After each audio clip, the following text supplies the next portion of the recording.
cuando me pilló por detrás, porque me dio por detrás, me conseguí subir al capó, ¿sabes? No me agarré muy bien del todo. Tuve el pie que se me metió dentro de la rueda apoyado en la matrícula y resbalé, y yo le dije que parara. No sé si se puso nervioso, no lo sé. Me lanzó el coche contra una cuneta que había abajo, y ahí es cuando caí y me metí debajo del coche y estuve media hora debajo del coche. Estuve con el casco, me estaba aplastando la cabeza, esta pierna la tenía entre el guardabarros y la rueda, tenía una bufanda, suelo llevar bufanda cuando voy en patinete para que no me entre el aire, no me dejaba respirar porque esta mano las tenía así y no podía, pensaba yo que me quedaba aí. Boas tardes, mércores 18 de febreiro, benvidos ao Galicia Noticias. Falaremos do atropelo grave que sufriu este rapaz a tarde pasada cando ia co seu patinete por unha estrada de Bergondo. E tamén do acoitelamento doutro mozo no que ia ser unha xornada de troula. Foi nas celebracións do Entroido na parroquia do Ío, en Cangas. A vítima ten 17 anos e sufriu un corte profundo nunha perna. Puido ser cunha navalla ou un cristal. O rapaz permanece ingresado no hospital. Quita ganas de salir de ir, porque empiezan a haber tantos chavales en autobús por aí, coas bolsas cargadas de alcohol, de bebida, a maioría son chavaliños todos de 14, 15, 16 anos, e non controlan nada. Hai preocupación no concello ourensán de Barbadás tras arder unha vivenda deshabitada por un incendio presuntamente intencionado. O lume calcinou o tellado da casa e 2 cuartos. A virulencia das lapas complicou os traballos de extinción. Os veciños están alarmados, aseguran que non é un caso illado e que dun tempo a esta parte houbo varios incendios provocados na zona. Queimaron aquí un contenedor para despistar aos bomberos que acudiran primeiro aquí e despois acudiran aquí, pero queimaron a outra vivienda. É o mesmo modus operandi, casi se repite a circunstancia de que primeiro hai un primeiro incendio, valga a redundancia, de distracción, por decirlo desa maneira. Bueno, xa estaba ardendo a casa, xa estaba media queimada, xa estaba a Protección Civil. Enteréme despois do contenedor, pero bueno, xa non é a primeira vez. A chuvia e a falta de mantemento fan que as autovías se enchan de fochancas que poden representar un serio perigo ao volante. É o caso da A6, entre outras vías. Transportistas e condutores denuncian o mal estado do pavimento. Aseguran que en algunhas zonas o firme está seriamente deteriorado. Ademais de picar as rodas, din que os furados non só supoñen un risco de accidente. Abandonado todo. Sí que está realmente mal. Hai moitos baches e iso e non está moi ben para andar, a verdade. De Outeiro de Rei a tal, Coruña, a zona de camións está bastante estropeada. Encontro muito mal, porque está muito emburacado ainda, e por causa da chuva, não sei o quê. O estado non está ben. Para cobrar sí, pero despois para arreglar nada de nada. Un mes sen poder abrir por unha vertedura de fecais. Iso é o que vai padecer unha libraría de Lugo que perdeu toda a mercadoría e padeceu danos no local por este motivo. Din que non van poder sustituir todo ese tempo sen axuda dos clientes, os que lles pide que manteñan os encargos vía internet e redes sociais. Vimos que a porta do baño, estaba pechada, tentamos abrila e non fomos capaces. Tuvemos que empurrar e unha vez que empurramos a porta do baño saliu todo a presión, toda a auga a presión, todo augas sucias.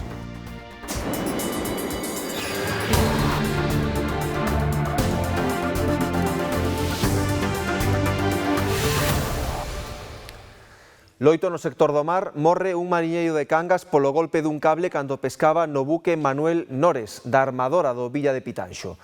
O accidente ocorreu o sábado e o home faleceu 2 días despois. O corpo segue no barco que está no Atlántico Sur cara ao Uruguai. Prevén atracar ao longo desta semana, posiblemente mañá, para poder iniciar a repatriación canto antes. O Manuel Nores, que leva o nome do armador, é un dos buques insignia da navieira. A vítima, un home de 58 anos de orixe marroquí, era contramestre. Levaba unha vida asentado en Cangas e ten 4 fillos, un deles menor de idade. As festas do Entroido do Ío, precisamente en Cangas, case rematan en traxedia o luns á noite. Un mozo de 17 anos tivo que ser hospitalizado tras sufrir unha agresión cunha navalla ou unha botella que lle provocou un corte nunha perna. A Garda Civil investiga os feitos. Na aldea de Vilanova, en Cangas, quedan aínda os restos da xoltra final do tradicional Entroido do Ío que se celebrou o luns. As comparsas percorren a parroquia pola noite, os máis novos seguen a festa aquí. Pero desta volta case remata en traxedia. Segundo fontes da investigación, un mozo veciño de Cangas enleouse nunha discusión con outros dous. Un deles, disfrazado e coa cara cuberta cun pasamontañas, cravoulle algo nunha coxa á vítima que precisou atención sanitaria.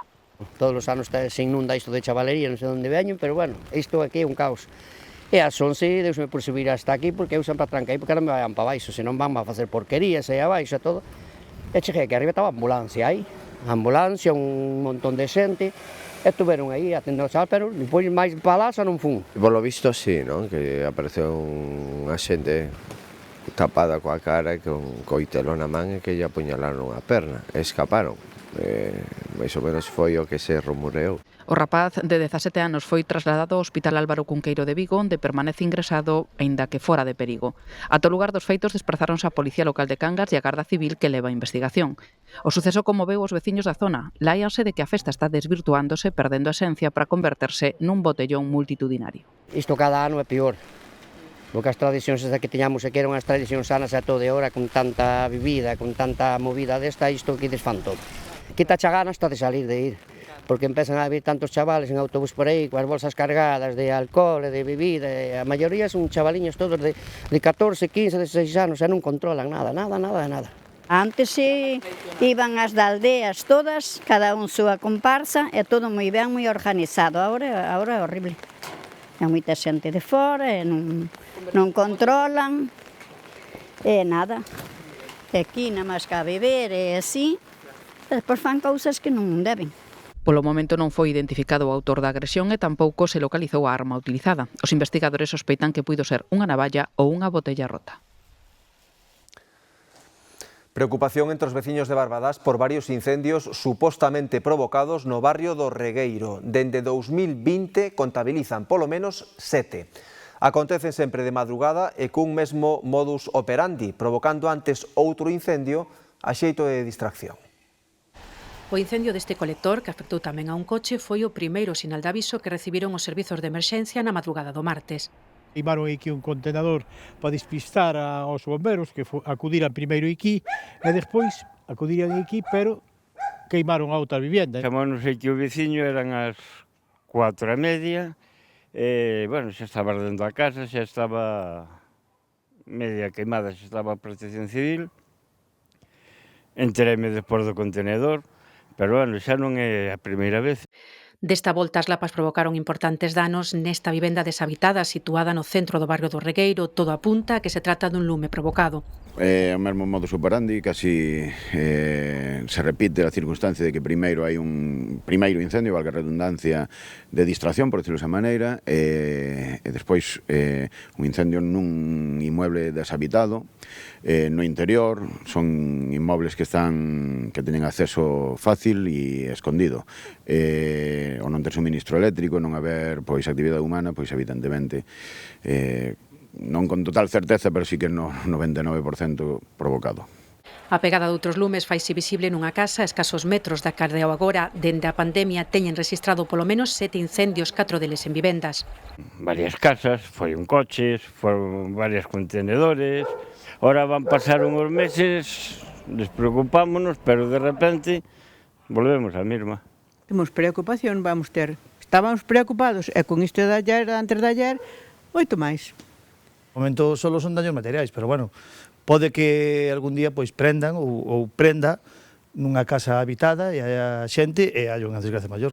Preocupación que levou a moitos a instalar alarmas ou mesmo cámaras, dende o Concello recoñecen que hai varios veciños conflictivos. Digamos que hai xente socialmente inadaptada que genera eses problemas de convivencia. Están nas maus das forzas de corpo de seguridade, que isto non é fácil de investigar porque sempre se suceden estes feitos de madrugada.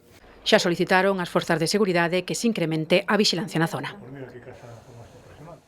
Este mediodía tivo lugar un accidente en Sanxenxo con 2 camións implicados. Estas que van ver son imaxes do sinistro. Sucedeu na autovía do Salnés, o seu paso pola parroquia de Nantes. Un dos implicados chamou el mesmo 112 para informar do choque.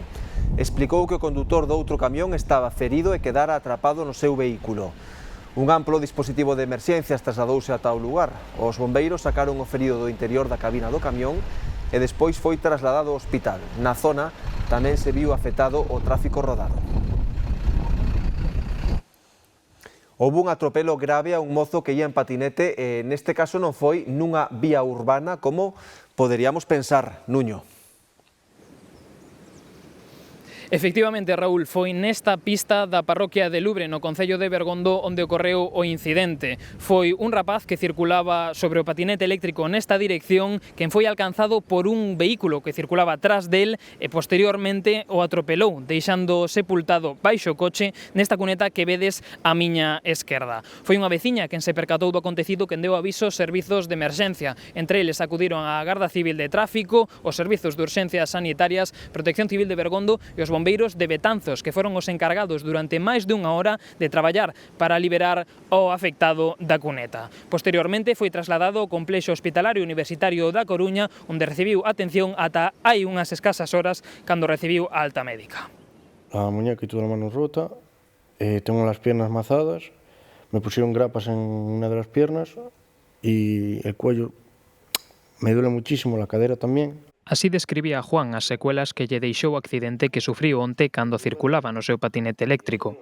Ocorreu contra as 2 da tarde nesta pista da parroquia de Lubre, no concello de Bergondo, cando un vehículo o atropelou por detrás, deixando atrapado entre a cuneta e o coche. Cuando me pilló por detrás, porque me dio por detrás, me conseguí subir al capó, ¿sabes? No me agarré muy bien del todo.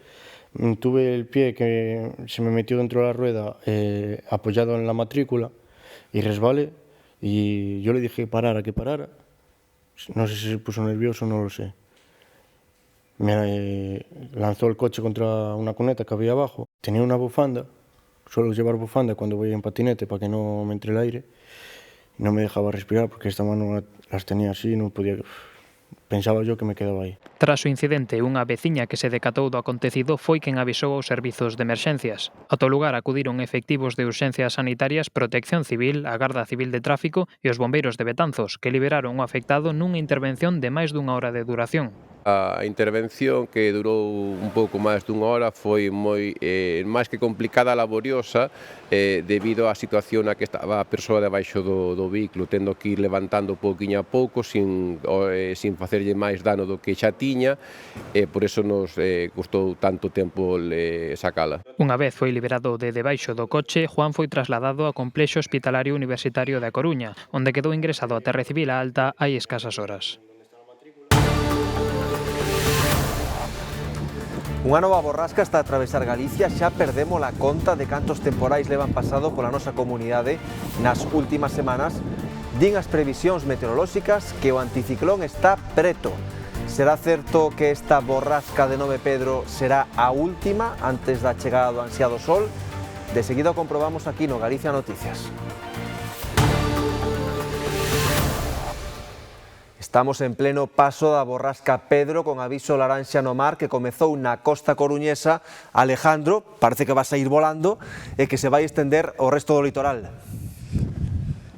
Sí, Raúl, pois fan falta pedras nos petos para manterse en pé, pero como ben indicadas, agora mesmo o peor está no litoral, con ese aviso laranxa por ondas que poden superar os 7 metros de altura, tamén ventos de forza 7, e ante esta situación, pois o Goberno Autonómico suspendeu toda a actividade deportiva federada no mar. Como ben decimos, aquí en Cabo Prior, case custanos bastante, pois, manter o equilibrio tanto a min como ao meu compañeiro. Tamén moito vento no interior, prácticamente toda a comunidade está en aviso amarelo por fortes refachos de vento. En algúns puntos superáronse os 100 km por hora. Destaca, por exemplo, Muras na provincia de Lugo, ali 150 km por hora. Tamén Vimianzo na provincia da Coruña con máis de 140 km por hora. Unha nova borrasca con nome propio, a número 16 no que vai de temporada, que vai deixar tamén neve. Esta tarde vanse activar avisos amarelos tanto na montaña de Lugo como na montaña de Ourense. sopla moito, e ademais temos ahora un pico moi alto a partir das 2 da tarde aquí en Valdoviño, pero levamos así 4 meses, Ahora llevamos ya una temporada que no podemos más, es que llevamos desde octubre, prácticamente. Desde el Pilar, le echo yo cuentas, que vino una borrasca, otra borrasca, y estas últimas, que esperemos que sean las últimas, ya no podemos con ellas. Hoy hace un viento terrorífico, y aún encima vienen a rachas, a veces está muy fuerte, otras veces te tienes que tapar de todo que no puedes ni andar. Yo salgo porque no me queda otra que caminar por aquí un poco, pero es insufrible. Esta borrasca, Pedro, ten xa data de caducidade, mañá será un día de transición que dará paso a unha fin de semana, parece que desta sí, de sol e temperaturas agradables. Pedro chega esta xornada de mércores con avisos activados en terra e en mar.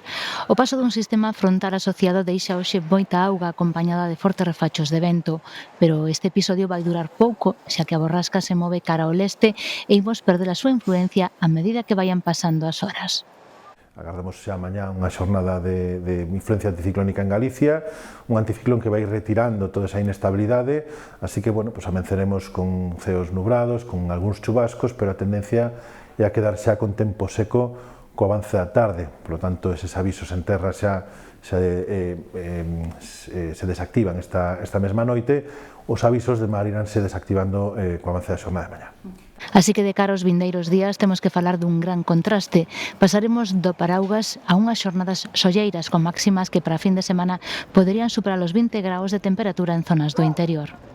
Hai un contraste importante entre a xornada de hoxe e o que ven xa os xoves, pero sobre todo de cara a fin de semana, e que tras esta entrada de aire frío que provoca a chegada desta borrasca con baixada de temperaturas, ademais de estabilidade, a partir do venres o que tenemos é entrada de aire cálido. Agardamos unha fin de semana con temperaturas elevadas para a época do ano, pues en vales do interior de Galicia, sábado e sobre todo domingo, poden ata superarse os 20 graus de máxima. Así que ante esta previsión estamos xa máis que preparados e con ganas de poder gozar duns días de sol e temperaturas agradables. Poder tomar uns rañoños de sol. Pendentes deso, do tempo. Ese fin de semana a ver se podemos mover algo. Un tempo que nos dé unha tregua para poder disfrutar un poquinho, para poder salir e para, bueno. Como temos ganas de sol. Con ganas de sol e de aproveitar o tempo seco que se agarda para esta fin de semana. A chuvia e a falta de mantemento fan que as autovías se enchan de fochancas que representan un serio perigo ao volante. Transportistas e condutores denuncian o mal estado do pavimento e din que en algunhas zonas da A6 o firme está seriamente deteriorado. Non é un campo de minas, trátase dun carril de aceleración para incorporarse á A6 en Lugo. Abandonado todo. Sí que está realmente mal. Hai moitos baches e iso e non está moi ben para andar, a verdade. De Outeiro de Rei a tal Coruña, a zona de camións está bastante estropeada. Encontro muito mal, porque está muito emburacado ainda, e por causa da chuva, não sei o que, né, o estado não está bem. A cantidade de auga caída esta temporada acabou por pôr en evidencia o deficiente mantemento das autovías. As fochancas aparecen como cogomelos nas 6 o seu paso pola provincia de Lugo. Iso din os condutores que circulan por ela e que coinciden en cualificar o seu estado de lamentable. Levo cada susto porque hai sitios onde non das esquivado ningún bache, onde non dar feito outra cosa que pillar algún bache e te levar algún susto de pinchar algunha roda. Máis dunha roda queda nas fochancas e os amortecedores sofren. Se te vas algo despistado, alá quedan as rodas. Eu de momento salvei, pero bueno, pues está todo mal. Muy mal. Tiene unos hoyos, hace muchas averías en los vehículos, reventones de rueda cada poco, accidentes, son un gran problema. Que dan pena, realmente, o sea, notase a falta de previsión, non? E de investimento a hora de mantelas, porque isto non é cousa dun día, non? É consecuencia de moito tempo sen invertir e sen arranxala. Falan de que o problema é da chuvia, e parece como se nunca chovera en Galicia, non? Creo que levamos toda a vida con agua nestas terras, non? Os transportistas levan tempo pedindo actuacións integrais no firme da 6 e da 8 porque os parches, ben se ve coa chuvia, teñen unha vida limitada, unha solución temporal que pode acabar transformándose nunha trampa para rodas. Ademais, e máis importante, dos posibles danos materiais, o mal estado da calzada representa un risco para os usuarios das vías. Bastante prudência, porque senão pega um salavanco e o caminhão fica desgovernado. Levamos 12 rodas, a maioría dos trailers, e o risco de atopar cun bache dese tamaño que pode provocar un reventón dunha roda, con unha salida de vía dese mesmo vehículo e con risco de perdas humanas, non? Piden un reasfaltado integral, polo menos das zonas máis deterioradas. Neste inverno de choivas no que se suceden as borrascas continuas, os seus efectos chegan tamén aos garaxes que acaban inundados. As comunidades de propietarios agudizan o enxeño e buscan ferramentas para evitar que a auga entre e arruine os seus vehículos. A Rúa Areal é unha das zonas de Vigo cualificada como inundable. Hai uns anos a auga entrou neste garaxe e danou os vehículos dos veciños. Decidiron adoptar medidas e instalar unha barreira para evitar novas inundacións. Foi colocar esas guías para, nos casos máis graves, por unhas baldas que impidan un pouco a entrada de auga, pero es que máis non se pode facer. Poñen barreiras para evitar que a auga entre nas súas propiedades. Con este tempo hai comunidades que non poden usar os seus garaxes dende hai días e teñen que estacionar os coches fora. É unha comunidade en que hai unha plataforma elevadora que sube baixo os coches e levan pois uns 10 días coa plataforma parada debido a que se inundou o foso e hai veciños que levan pois ese tempo sin poder sacar o coche. Porque os danos son nos vehículos e tamén nos propios garaxes. A auga chega ao nivel das rodas, entón, bueno, non se producen tantos, pero sí danos, o garaxe está recién pintado, danos de pintura, o chan que se levanta, eso sí, danos no propio garaxe hai bastantes. As bombas de achique son a ferramenta máis buscada nestes días polas comunidades de propietarios, poden atopalas por prezos de entre 60 e 400 euros. Entón, a solución máis mellor é un pozo e dirigir a auga a un pozo e meter unha bomba de achique. Se denota bastante a venta, sí, sobre todo neste tempo, o que leva chovido, pois é que se venderon bastante máis. Unha solución que axudou a evitar inundacións en moitos garaxes pola cantidade de auga que pode achicar. A boia, esa típica boia, que é un flotador que en canto lo levanta, encende a bomba e cando baixa para. Son bombas que dan pouca presión, pero dan moito caudal. Esta bomba pode andar, nos vai a 13 metros de altura en vertical e na salida da bomba nos pode botar uns 20.000 litros hora.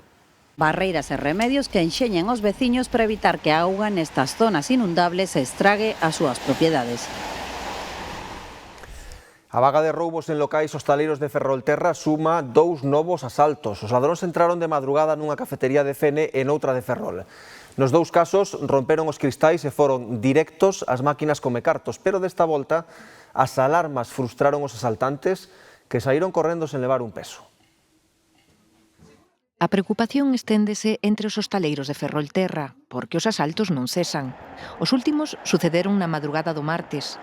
Primeiro nesta cafetería de Fene, e media hora despois, nesta outra do barrio ferrolán de Canido. Viñemos ata aquí, estaba o cristal este de aquí atrás roto, por aí entraron, intentaron forzar a máquina tragaperras, como non puideron, saltou a alarma e nada, en breves segundos xa saliron do local sin poder levar o botín.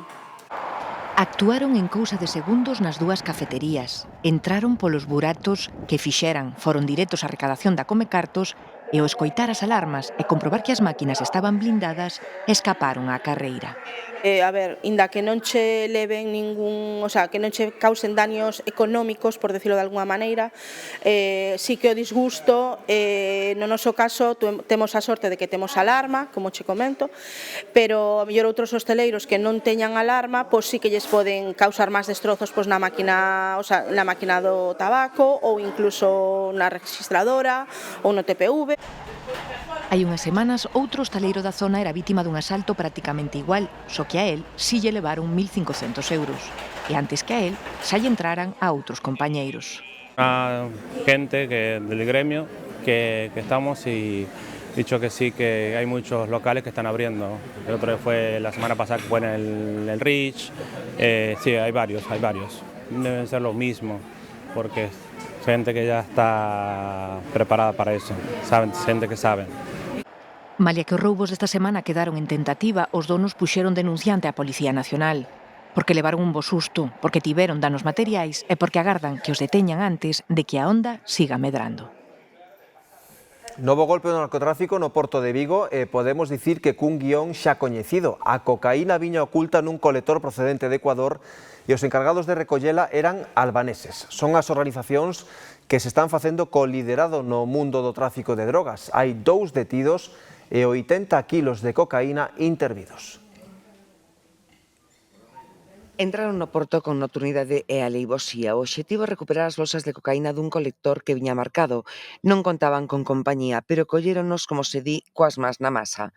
Os 2 cidadáns albaneses forman parte dunha organización transnacional. Son os que lideran o mercado, normalmente, iso sí, apoiados nos grupos locais, como explicaban recentemente membros da loita contra o narcotráfico. É moi importante nos últimos anos a aparición de albaneses. Se empezaron fai algún tempo no tema da heroína e despois especializáronse na marihuana e xa levan uns cuantos anos moi implantados co tema da cocaína. E agora mismo sí que están entrando outro tipo de mafias ou de grupos, organizacións, como ti falas, de albaneses e de Europa deste, pero siguen confiando no autóctono galego. O colector viña de Ecuador, un clásico, tendo en conta o volume de mercadoría que se move nun porto como o de Vigo, coar a cocaína é relativamente fácil. Os puertos suelen ser una vía de entrada de droga muy importante, ya que se controlan un porcentaje pequeño. Es imposible controlar todos los contenedores que entran y hay muchos métodos de ocultación diferentes dentro de un contenedor. Incluso dentro de la propia mercancía, ellos lo utilizan y lo saben. En concreto, o Porto de Vigo está no top nacional entre os primeiros de Europa que máis cocaína recibe, toneladas cada ano. Desta vez o colector caeu nos raios X da aduana. No sistema de refrigeración había 70 bolsas con pó branco, un total de 80 kilos de cocaína. Os 2 albaneses, ben equipados para recuperar a droga, caeron cando pretendían entrar no colector. En Santiago houbo que realoxar os servizos da Comisaría de Policía Nacional tras o incendio do xoves pasado. Para prestar uns dos máis demandados polos cidadáns, os de pasaporte DNI, teñen dende hoxe unidades móviles na Praza do Obradoiro. Son as unidades móviles de documentación da policía.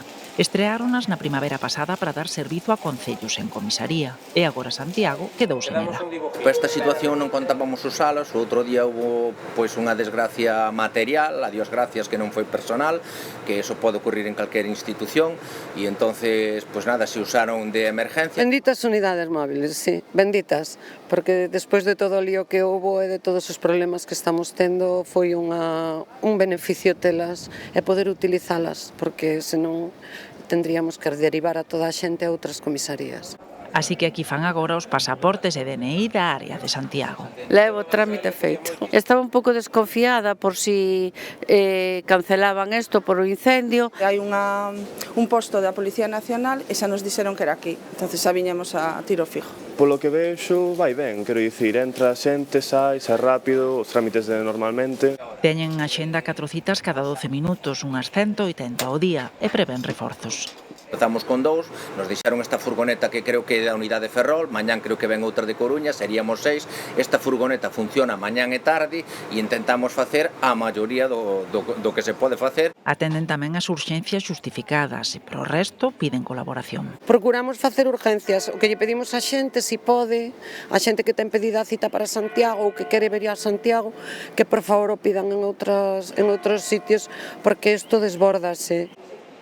Tamén terán que pedir cita fora para tramitar o NIE. Estranxeiría é o único servizo que aínda está por recuperarse. A expedir el DNI por primera vez, para expedición, para toma de huellas y todo. Y pues ahora, mira...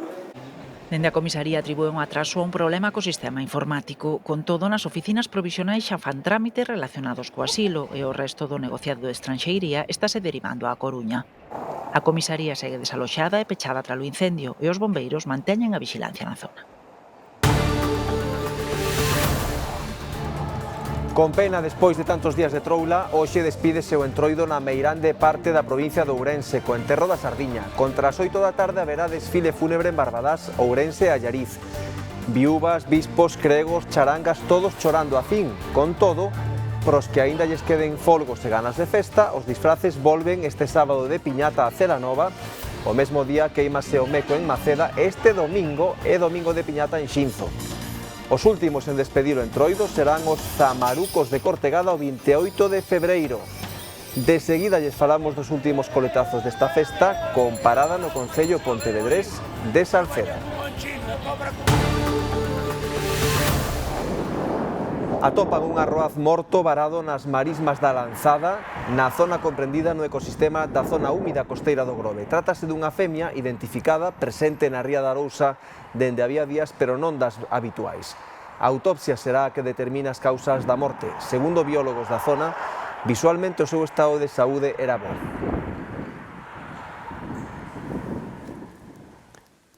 Golpe a fraude alimentaria, a Garda Civil inmobilizou máis de 180 toneladas de peixe conxelado en Marín. O produto non contaba coas garantías sanitarias. Mercedes. Si, o Seprona de Vigo detectou nunha empresa frigorífica daqui de Marín produto conxelado cunha data de consumo preferente sobrepasada. Trátase en concreto de 186 toneladas de peixe conxelado que se procederon a inmobilizar. Esta intervención realizouse nunha inspección rutinaria da Garda Civil que realizan empresas de almacenaxe e distribución de produto conxelado para terceiros. Trátase de inmobilizar este produto para que non chegue ao consumidor final o non garantir ou non cumplir todas as garantías sanitarias. Esta, por normativa, estes produtos, unha vez sobrepasada esa data de consumo preferente, trátanse como residuos e aí onde o Servizo da Xunta de Control de Riscos Ambientais ten que proceder á súa xestión de residuos para que non chegue finalmente ao consumidor final. O reventón dunha tubaxe de augas fecais obriga unha libraría de Lugo a pechar. Perdeu toda a mercadoría e os danos no local tamén son cuantiosos. O peche pode durar ata un mes. A dona do negocio non ve posible resistir tanto tempo sen ingresos. Por iso pide a colaboración dos clientes. Ela seguirá collendo encargos e vendendo vía internet e a través das redes sociais. Tiñan a festa do Entroido na libraría e ao abrir a porta isto foi o que encontraron. A mercadoría nadando entre augas fecais, reventar a tubaxe do edificio. Chegamos, estaba todo isto repleto de auga, todo augas negras. Vimos que a porta do baño, estaba pechada, tentamos abrila e non fomos capaces. Tuvemos que empurrar e unha vez que empurramos a porta do baño saliu todo a presión, toda a auga a presión, todo augas sucias. Todo o que estaba nos estantes máis baixos, perdido. As perdas son cuantiosas e os danos no local tamén. A ver, tamén depende un pouco dos daños que se vayan descubrindo. Certo é que dende onte ata hoxe, pois, por exemplo, o chan está máis hinchado, estanterías que están abertas por abaixo, que non serven. Entonces, vai depender un pouquiño do que diga o perito, de se hai que cambiar o chan ou non hai que cambiar.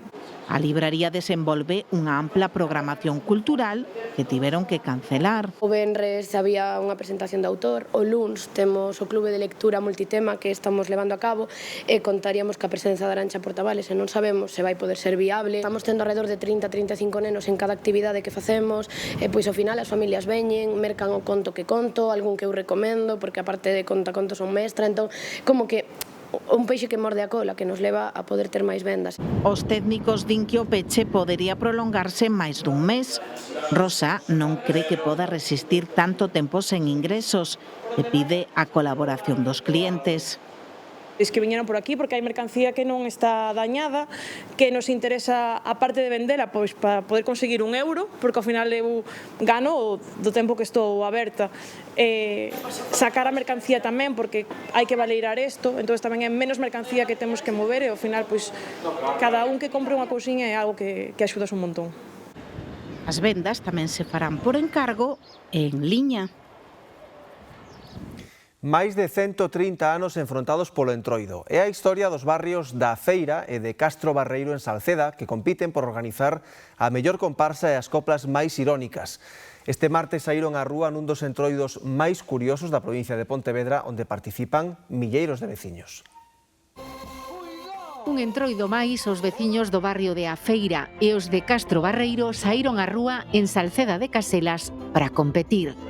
Máis bonito, máis traballado, máis xente, aquí vai xente de todas as edades, non os barreiros están limitados. Veredes que millor vai a feira como sempre, si non despois ao mirar os do barreiro opinades. Do barreiro, obviamente, do mellor.